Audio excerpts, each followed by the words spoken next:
നിന്നും നമ്മൾ കേട്ടുകൊണ്ടിരിക്കുന്നു.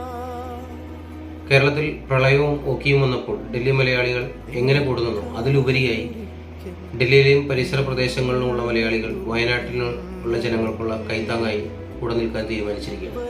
ഇന്ന് ഡൽഹിയിലെയും പരിസര പ്രദേശങ്ങളിലെയും ബഹുഭൂരിപക്ഷം മലയാളി സംഘടനകളുടെ ഭാരവാഹികളും പ്രവർത്തകരും പങ്കെടുത്ത DMAയുടെ നേതൃത്വത്തിലുള്ള മീറ്റിംഗിൽ ഇന്ന് വയനാട്ടിലേക്കുള്ള സഹായം എത്തിക്കുന്നതിനായി ഒരു കമ്മിറ്റി രൂപീകരിച്ചു.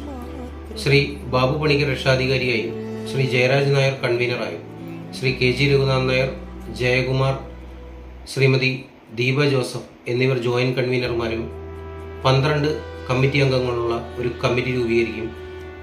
വയനാട്ടിൽ ജനങ്ങൾക്ക് ആവശ്യമായ എല്ലാ കാര്യങ്ങളും എത്തിക്കുന്നതിനുള്ള പദ്ധതികൾ ആവിഷ്കരിക്കുകയും ചെയ്തു. നീലാത്താരമായി നീ മിഴിച്ചിങ്ങി നിന്നേ